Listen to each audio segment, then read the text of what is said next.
Les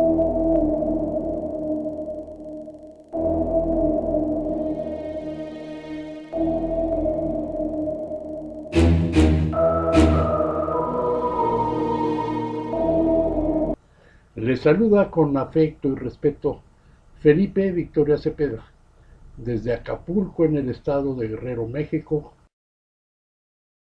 este viernes 22 de marzo de 2019, en otra edición de mi programa No lo diga, a través de YouTube, Twitter y Facebook.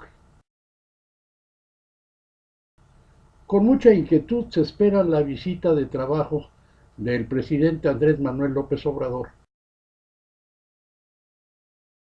a Guerrero, y en especial al feudo de la magistrada con licencia Adela Romano Campo, atrapada en un laberinto mafioso sin salida y en la arrogancia e ineptitud de su equipo de colaboradores que la aíslan a capricho de algunas camarillas. Algunos parecieran de plano sus enemigos, y hay simpatizantes del superdelegado Pablo Amílcar Sandoval y Leticia Castro. Otros andan agazapados, pero siguen encubriendo y obedeciendo al impune Evodio Velázquez Aguirre. Situaciones no muy agradables encontrará Andrés Manuel López Obrador, porque aquí le han estado jugando las contras en muchas cosas y no quisieron entender sus mensajes éticos, mientras Acapulco sigue a la deriva en medio de los pleitos entre narcogavillas que se disputan la plaza y extorsionadores impunes, sin que consigan un jefazo de policía preventiva eficaz y eficiente. Pues a otra cosa, mariposa. Difícil y muy amargo para mí recordar estos días, pero de hace 25 años, temiendo un atentado contra Colosio que finalmente se concretó en Lomas Taurinas, Tijuana, aquel infausto miércoles 23 de marzo de 1994.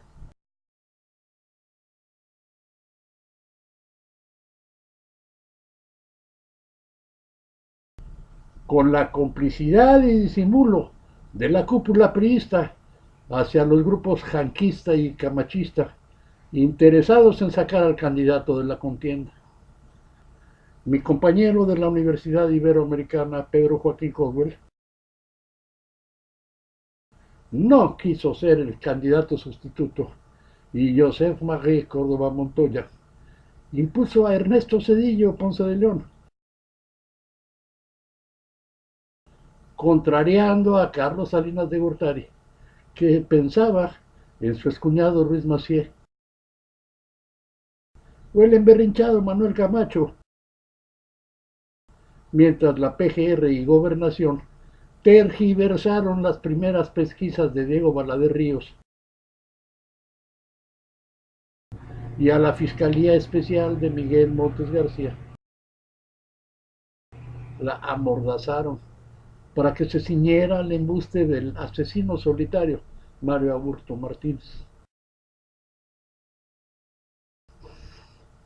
Les comparto un ardiente fragmento de la columna Razones de Jorge Fernández Menéndez en el Excelsior, que leeré abriendo comillas.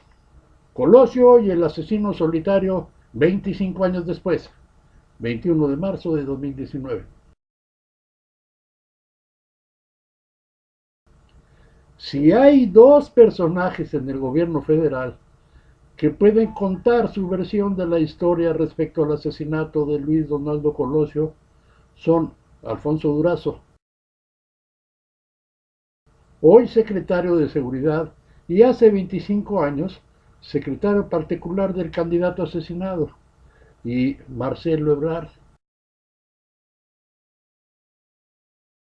el entonces principal operador del comisionado para la paz en Chiapas, el ex regente de la ciudad, Manuel Camacho, quien durante aquellos asfixiantes 3 primeros meses de 1994 se había convertido de facto en el principal opositor a la candidatura de Luis Donaldo. Se dijo en innumerables ocasiones que la bala que mató a Colosio también acabó con la carrera política de Camacho. Es una verdad, pero solo a medias. Pues Manuel perdió todas sus oportunidades entonces, pero pudo reconstruir, no tanto como lo ha hecho Ebrard, su carrera. Sin embargo, a diferencia del actual canciller, creo que Camacho nunca logró superar en lo personal aquel terrible trauma y sobre todo que se le acusara de haber creado el clima o haber estado detrás de una u de otra forma injustamente de aquella muerte que implicó una ruptura radical en el sistema político mexicano. En el caso de Durazo, el suyo fue un recorrido muy largo que lo terminó llevando con el paso de los años al equipo de López Obrador. Pero ese recorrido estuvo marcado siempre por el asesinato de su jefe. Las desavenencias de Durazo y otros integrantes del equipo de Colosio con el coordinador de campaña y a la postre candidato sustituto Ernesto Zedillo eran públicas y después del asesinato la relación nunca se recuperó. Varios otros abonaron a la tesis de que el crimen había sido tolerado por Camacho y o por Carlos Salinas, y de ahí partieron muchas de las teorías de la conspiración que enarboló Pablo Chapavezanilla. Durazo nunca regresó al PRI.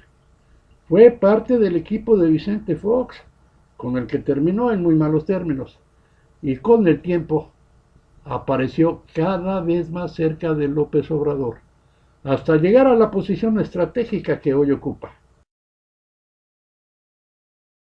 Pero sigo pensando, 25 años después y sobre todo, analizando lo sucedido en este cuarto de siglo en términos de inseguridad y violencia, que la mano que estuvo detrás del arma de aburto no fue tanto la de la política, sino la del narcotráfico.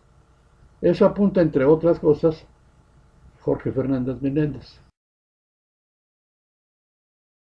Pues ni quien olvide los amoríos atribuidos a Raúl Salinas, el hermano incómodo, con una hermana de Juan García Ábrego, aquel capo del cartel del Golfo, al que logró capturar la PGR de Ernesto Zedillo con Fernando Lozano Gracia y Chapa Besanilla en 1995. Después, en los dos sexenios blanqueazules con Vicente Fox y Felipe Calderón,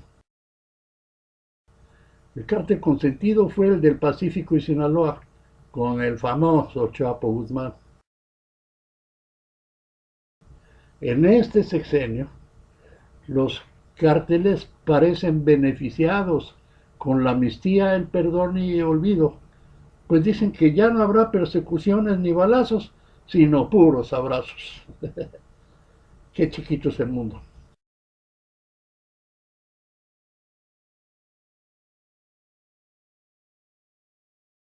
Hoy en día, entre los más cercanos al presidente López Obrador están Alfonso Durazo y Marcelo Ebrard.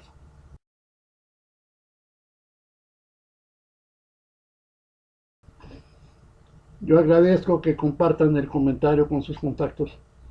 Ah, pero pues si les da miedo ya lo saben. Shh, no lo digan.